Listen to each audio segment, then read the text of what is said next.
All right, I'm going to go over a slightly easier problem, just to clear my brain of recursion. We'll do one real easy problem with recursion. Talk about Ruby gems and JavaScript libraries real quick. We'll talk about a little bit about debugging, and then we'll do our Beyond Tech, and then we'll be done for the day. So the first things first, let's do a quick factorial. So factorial, as you all remember from school, is like 5 bang, right? That was the mathematical sign that everyone hated. But it was fairly simple. We knew in our heads it was just 5 times 4 times 3 times 2, all the way down to 1. So you basically, factorial starts at an upper limit that you're given here and multiplies every number smaller than that up until you get to 1. If we were to write this using recursion, again, we need to do 2 things. One is we're going to create factorial. It's going to take in a number. We know that we need 2 things. One, we need base case. When am I finished? And when can I stop? And then number 2, I need to recursively call the function, which just means call the function within the function. So at what point, so I'll do number 2 for you. It's going to be really, really simple. It's going to be factorial and something else. In terms of the first one, when do I know when to stop? Like, at what point do you know when I don't need to do anything else anymore? We talked about it up here. Number is equal to 1 or less than. Okay.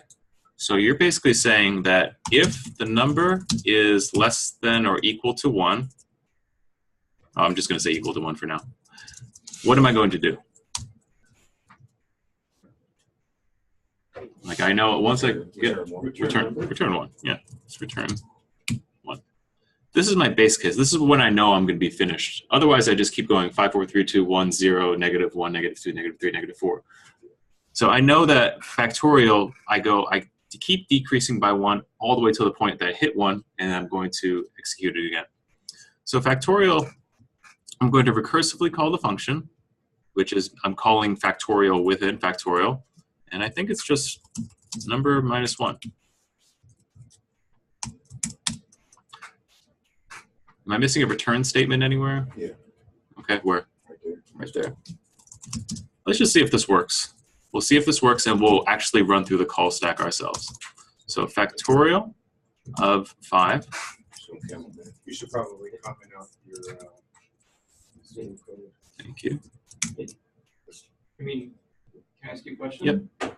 Like, what is it we're doing with the number? We're doing You need to multiply it by itself.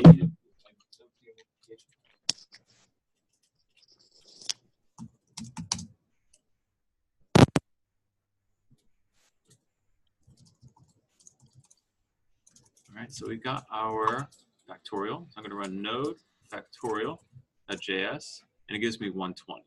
So I know that this works. But let's kind of run through it each individual time. It's difficult to do this on a computer. It's easier to write this out. But let's say we're calling factorial of 5. The first time through, this is what the call stack will look like. I drop it in.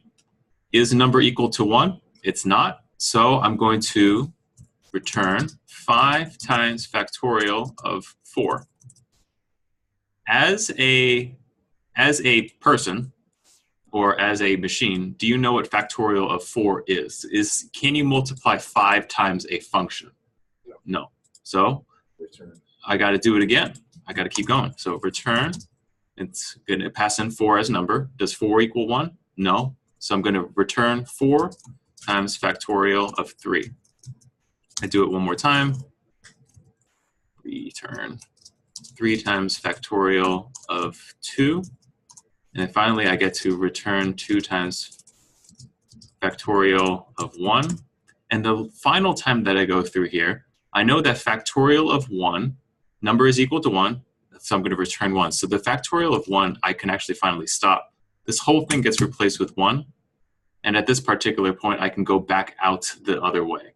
So I got return 2 times 1 because that's what factorial of 2 is. So I can get rid of this line, go back out. Factorial of 3 is 3 times 2, so that gives me 6. And then I'm just going to continuously go out. So I'm going all the way in as much as I can until I can finally evaluate my base case and then take it all the way back out. Sean? I feel like this is like the best example to show the call stack inside of the browser. Like in Blender. Just did show. Yeah, but I mean to actually see how it works. Sure, we can. Anyway, I'm just throwing that out there. All right, cool. And then finally we get to the final point where factorial of 5, we know what the value is, and it's going to be 5 times 24, which gives me 120.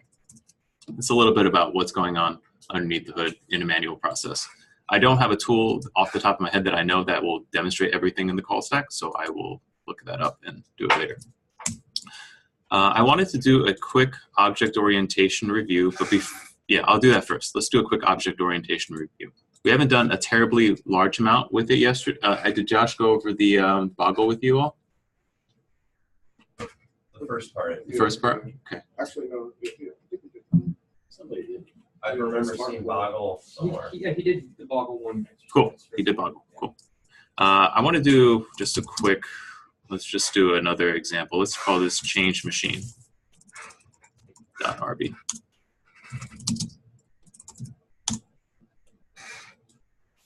So we're going to switch from recursion. Remember recursion, 2 things you need to know about recursion for the sake of your interview. 1, have an escape case, which is just like the case when I'm done.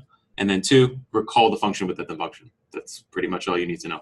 It's not as performant as a loop, and 99% of the things you can do with recursion, you can do with loops. Those are the big things that you need to know. So we're going to switch gears real quick. We're going to go over to object orientation. So we're here, and we're going to create a class called change machine.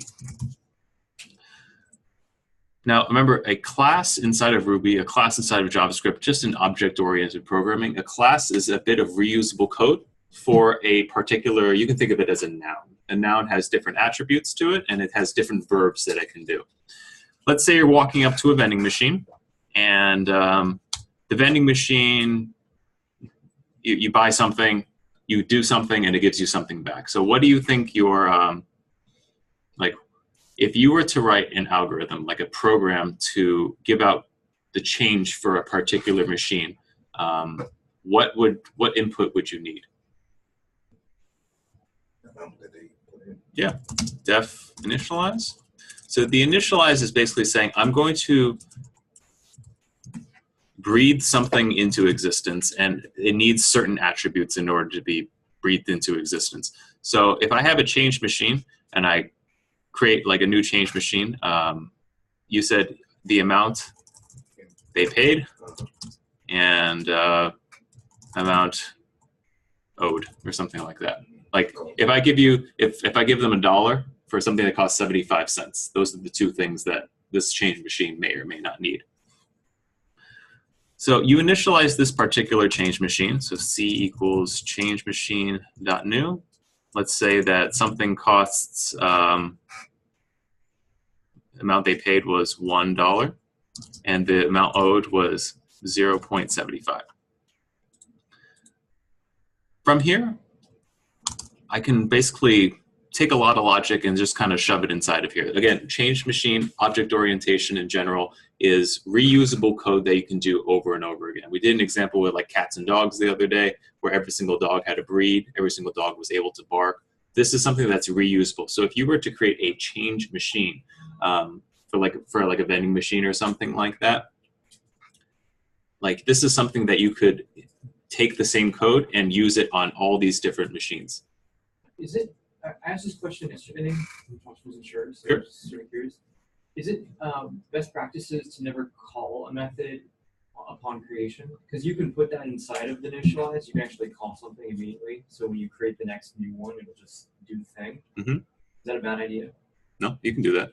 Yeah, that happens quite often. So the question was, like when I create something new, can I call some other method right away? And then like some other method is written over here?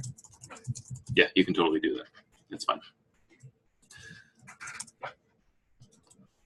So we talked about local variables and instance variables. A local variable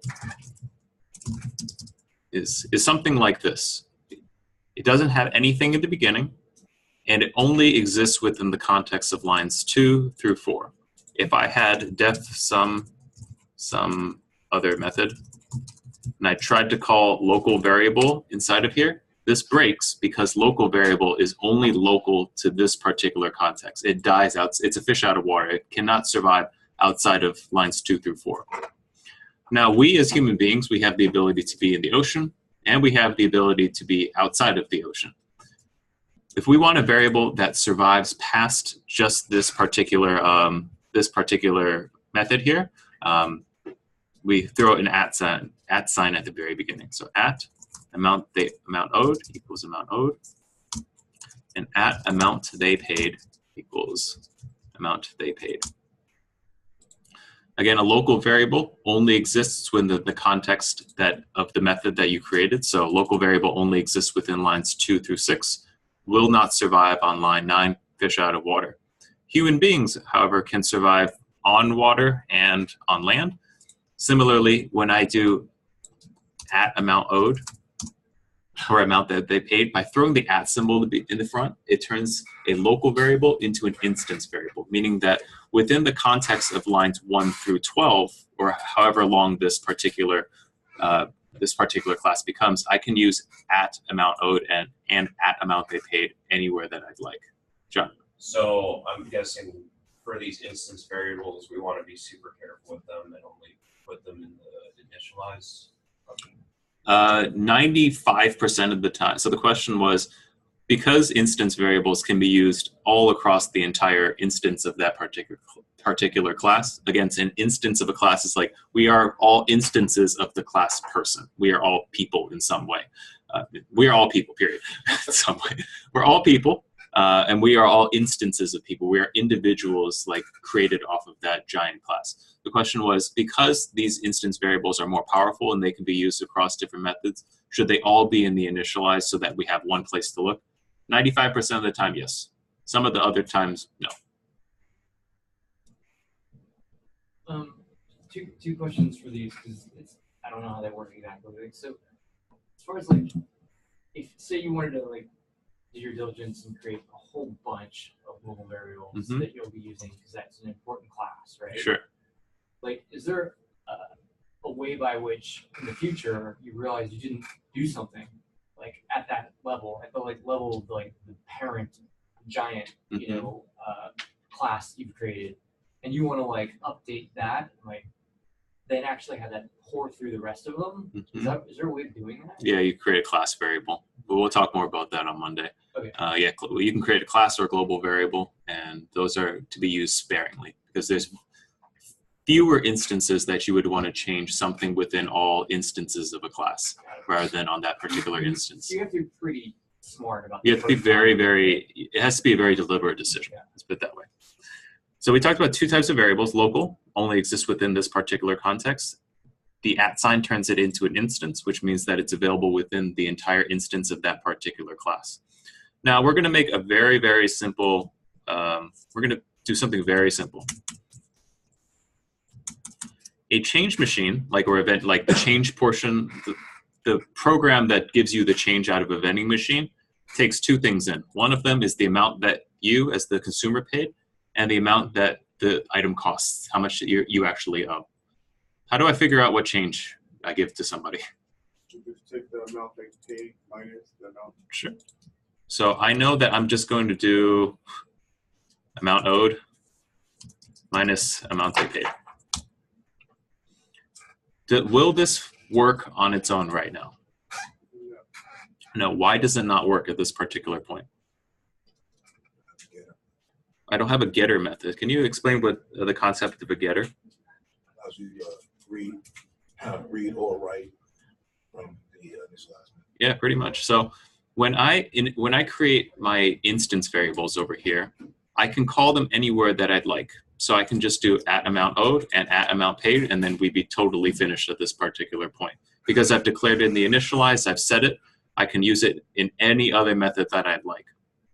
That being said, sometimes polluting all of your like polluting everything with a bunch of @ symbols is not the nicest thing to read. So what people have done is they've decided to do this concept of attribute reader. Attribute reader is basically the concept of a getter. I'm going to get some sort, it's a method that calls the instance variable.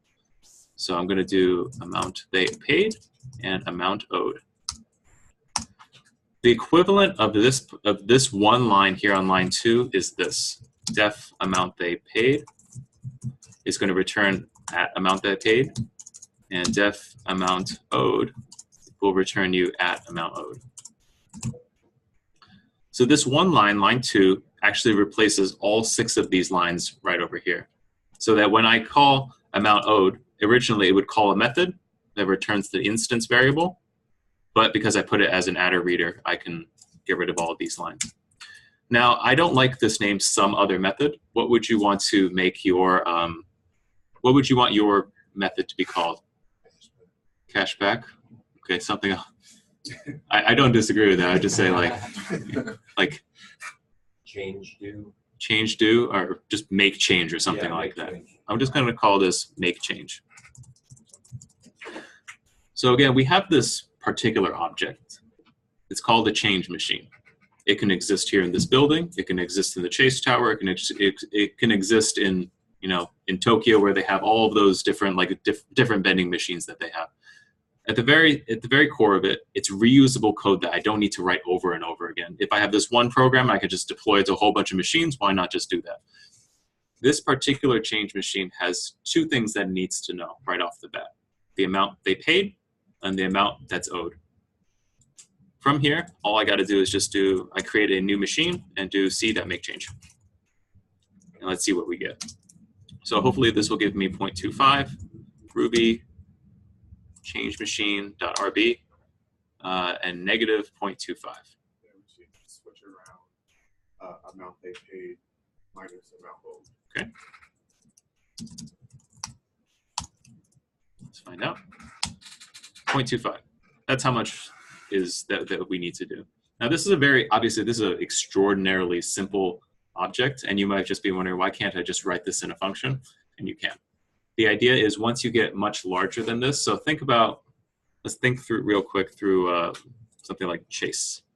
Bank accounts. Class, bank accounts. Yes? As far as the single responsibility principle, I mean, it's like nothing but tiny little methods, right? So like, do you really try to make it do just exactly one thing? Like always? Is that like the goal? Sure. So the question was the single responsibility principle, which is the idea that every method should do one thing and every class should do one thing. How far do I take that? Yeah. Like, do I literally have one class to make change, and then one class to figure out like different denominations, and one class to do that? Like, in the most ideal world, yes, but nobody's going to do that. Like, it's kind of like a bank account. Like, would I have one class just to read my bank account statement? Yes, but no one's going to do that. Follow-up question to this question. So it's not. So it is. You're making it do one thing. Mm-hmm. Does it matter, like if it's doing multiple things to get that one thing? You see what I'm saying? Sure. That's how I approach it. I'm not going by one thing as in the actual function chain is only one thing. I go by like the logical steps I'm taking. Right. Like if my logical steps are in my head, I'm going to get the change and I'm going to do whatever with it, then I'll do that. But like in this one, those would probably just be one logical step in my head. It's taking the same function. Yeah. What I'll say about like single responsibility is there are people who follow to a very strict T, which is one method does one thing, one class does one thing. I'm not in that particular camp. I do believe that one method should do one thing. Yeah. But I do believe that it's in case like a change machine over here, like a change machine is in charge of many different things. Like a change machine is in charge of making change. Maybe the change machine is in charge of like giving a report at the end of the day that like I ran out of coins, like you got to come refill me or something like that. The change machine can know like when I have no coins, I'll send out a notice to the manufacturer, please come and put more coins inside of me, otherwise I can't give out more change. Those are all things that the change machine is in charge of, like something, a responsibility of a change machine.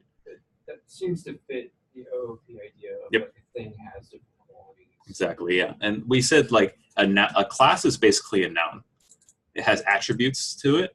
You know, a change machine maybe has a name, a model, or something like that, or a car. A car has a make, a model, a year, a VIN number, a color. You know, some of those things can change, some of those things cannot change. Cars can also have the ability to do things. They have the ability to drive and to park and to reverse and all those different other things that the car can do. Should I do one more example? No. Okay. We'll review some more tomorrow. We'll just kind of like keep drilling in like new examples every single day. You will need to know it for Friday, but pretty much only to this extent. Next week, we're going to talk a lot more about object orientation. But for this Friday's exam, it's basically like create a class. It takes in a few arguments. It has one method, and you print out that method. And the method does a whole bunch of logic, which is that algorithm portion that I was talking about. I want to talk about two quick things. And I think at that point, we will do our Beyond Tech. I want to talk about Ruby gems and JavaScript libraries. Now, Ruby gems, JavaScript libraries, they're basically external things written in a specific language. Ruby gems are Ruby libraries. They call it gems because Ruby is a gem and they want to be cute. But essentially what a library is it's thousands of lines of code that somebody else wrote, making your life as a developer much, much easier. Instead of you writing all the code to achieve a certain purpose, they wrote all the code, they packaged it, they pushed it up to the web so that you can just use it. That's pretty much it. So Ruby gems, and let's just do Node Package Manager.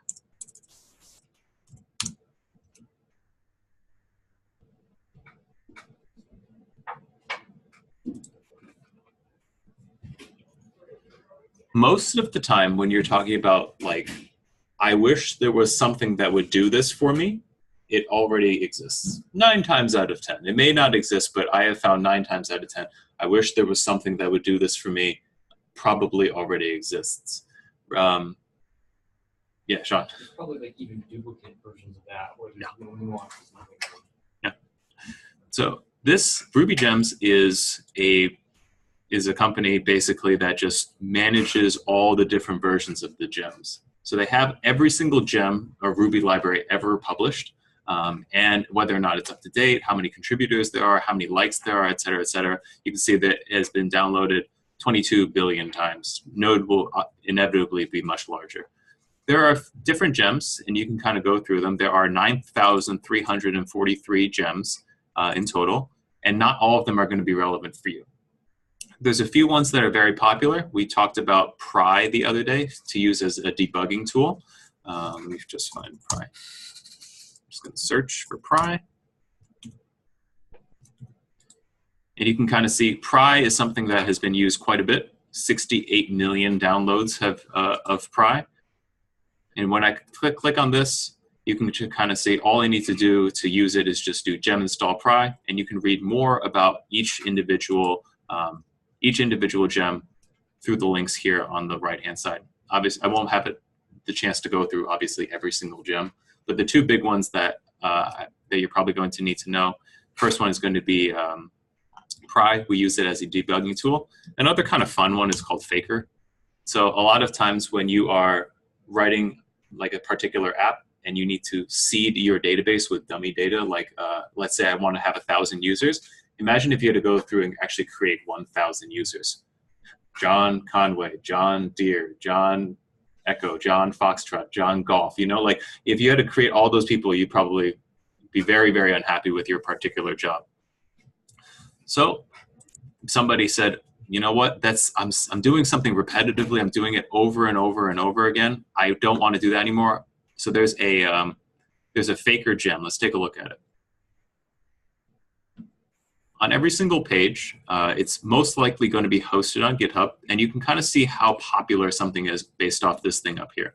So the watch is just how many people are watching for updates. stars are basically likes, so 6,455 likes, and then forks is how many times people forked it from from here into their own user to try to make some changes.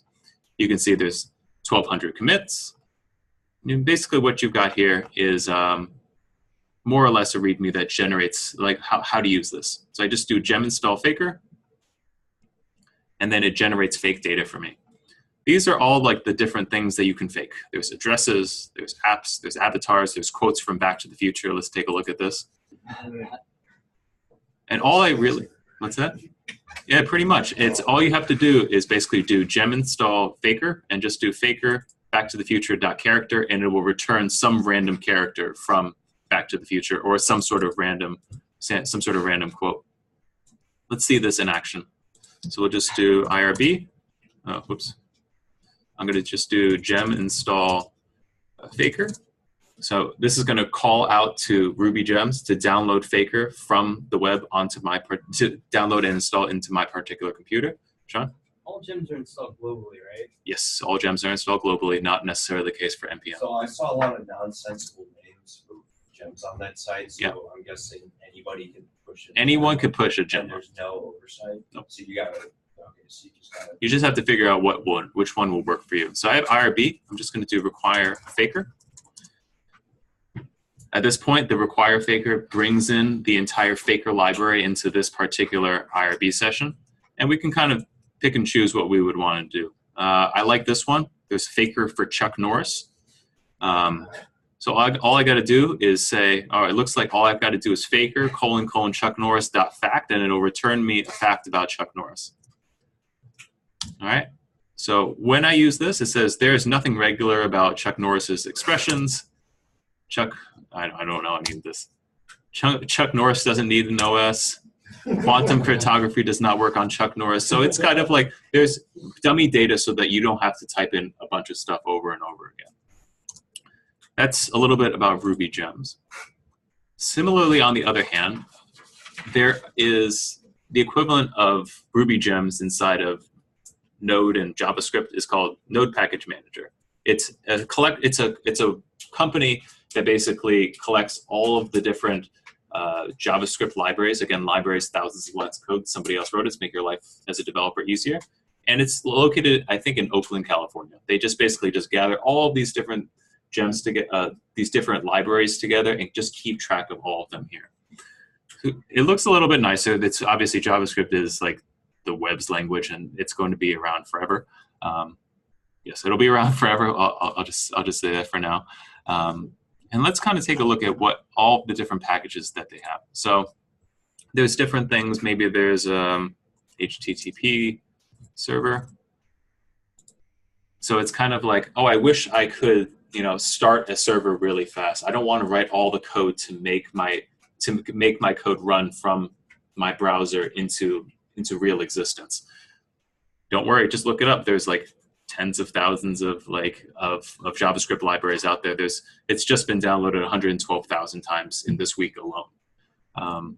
You can kind of see like, okay, this is a little bit about HTTP server. This is how you install it. This is how you use it. And they have all of this over here. A few things that I wanted to point out. D3. So D3, JavaScript D3 is a JavaScript library. It's used to take very, very large amounts of complex data and present it in a beautiful way. And let's say sites built with D3.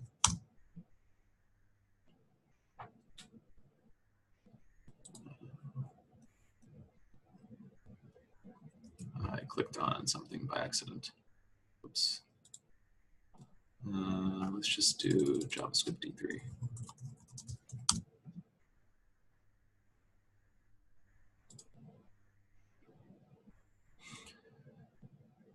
So you can kind of see like the act of me doing this thing is all using JavaScript libraries. Imagine if you had to write the code for when I hover over this thing, this particular like hexagon comes up, right? That's going to take forever if you were to write it yourself. But because someone wrote it ahead of time, you can just take all of their hard work and use it by yourself. Let's see. these are all different things that people have built using JavaScript D3, so I'm just gonna click this right here. Like all different amounts of data presented in a beautiful way. Some other D3 websites, like an investment calculator or something like that. Let's just take a look at what it looks like. Imagine if you had to write all of the code to have all these graphs. Everyone sees those graphs on the internet where like when you enter a number, it like immediately makes like a pie chart that looks beautiful or something like that. Most of the time you're going to be using an external library. The person didn't actually write that code, but they know how to utilize code that they did find. JavaScript D3 is a very popular one. Let's find one more, maybe a prettier one. Examples. Animate, CSS.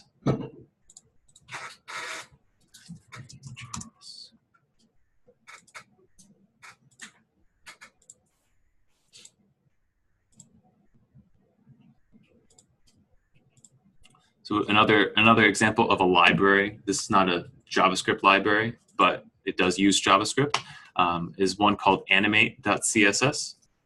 So if you were to want to animate something on your site to make it a little bit more nice to use, like if you wanted to just do something like bounce, you can kind of see that little animate is bouncing up at the very top. Like the amount of code that goes behind it is not a trivial amount of code. But all you got to do is just say like, I'm going to use animate.css and I'm just going to do .bounce or something like that. And then it'll just make your words bounce on top of the page. If I wanted to rubber band it like that, like the amount of work that it takes to do that is not trivial. But somebody said like, you know, I want to make sites a little bit better and I want to have other people have the ability to use that as well. Last one that I found kind of interesting is 3JS. It's really kind of cool. So this particular, like you can kind of see just the sheer power that's in this type of thing. Using JavaScript, just the language that we're learning here, and using a bunch of libraries, you can create VR showrooms. You could essentially, like this could change the realtor game down the road to the point where people don't really even need to leave their house. They can just put on their VR headset, drag, and just kind of look around. Like this is all like the animation itself, and like the animation, the ability just to kind of scroll around and like different things are going to render on the page based on where you're looking, all JavaScript. Like this is all like just the power that you can have. Obviously an expert did do this, so it's not like something that you can just pick off the shelf and just be like, oh, just create this for me and it'll work.